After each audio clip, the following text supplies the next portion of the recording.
রাধে রাধে বন্ধুরা, তোমরা সবাই কেমন আছো? আশা করি সবাই ভালো আছো। আমরাও খুব ভালো আছি। দেখতেই পাচ্ছ আজকে একটা নতুন ব্লগ নিয়ে চলে এসেছি। আর যারা আমার নতুন বন্ধুরা তারা অবশ্যই সাবস্ক্রাইবার করে দেবেন আর ভিডিওটা শেষ পর্যন্ত দেখবেন। দেখছো আমরা গঙ্গাতে এসেছি ঘুরতে। আমি আর প্রভুজি নৌকার ওপরে উঠে বসেছি। তবে মাতা গঙ্গার কাছে এলে আপনারা কি জানেন কি করতে হয়, কি বলতে হয়?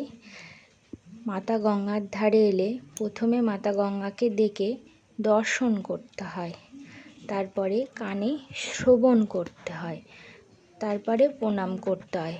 হাঁটু গেড়ে যেরকম ভগবানের কাছে প্রণাম করতে হয় সেইভাবেই প্রণাম করতে হয়।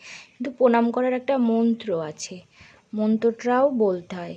আপনারা যদি না জানেন আমাকে কমেন্ট করবেন, আমি কমেন্টে অবশ্যই মন্ত্রটা পরে বলে দেবো।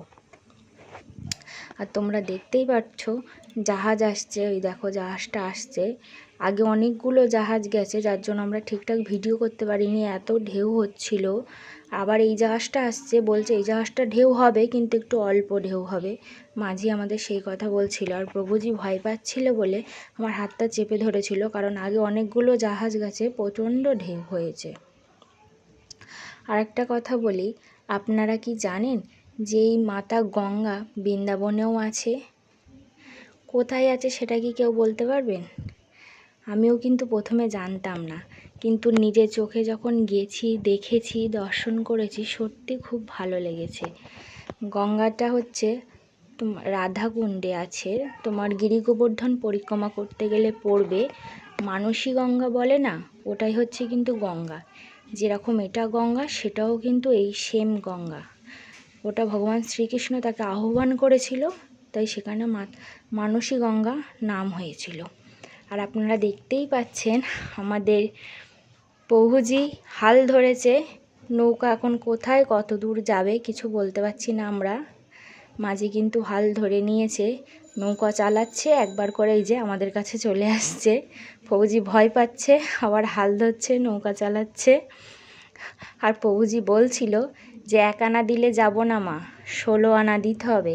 কারণ ভগবানের শ্রীকৃষ্ণের একটা এরকম হাল ধরা নিয়ে গল্প আছে, যেটা ওর দাদার কাছে শোনে, তাই ওই কথাটা জানে, তাই জন্য নৌকার হাল ধরেই কথাটা বলেছিল যে মা 1 আনা দিলে হবে না, 16 আনা দিতে হবে, এই কথা বলছিল।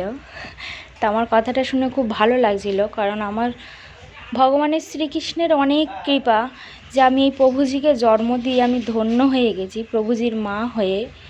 কারণ প্রভুজি ভগবানের কথা শ্রবণ করতে, ভগবানের সেবা করতে, ভগবানের নাম করতে, আপনাদের কি বলবো, এত পছন্দ করে আমি নিজেও ধারণা করতে পারি না, বিশ্বাস করতে পারতাম না।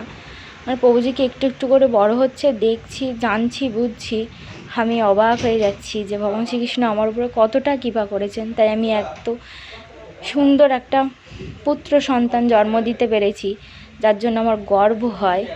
যে ভগবানের কৃপা না হলে, শ্রী রাধারানীর কৃপা না হলে এটা আমার পক্ষে কোনোদিনও সম্ভব ছিল না। আমার কত জন্মের কর্মের পর ভালো, তাই আমি একটা এরম সন্তান জন্ম দিতে পেরেছি যে সেটা আপনাদের বলে বোঝাতে পারবো না। দেখতেই পাচ্ছেন আর একটা জাহাজ গেল, তাতে খুব ঢেউ হচ্ছিল, যার জন্য প্রভুজি আমার কোলের ওপরে বসে পড়েছে, ভয়ও পাচ্ছিল।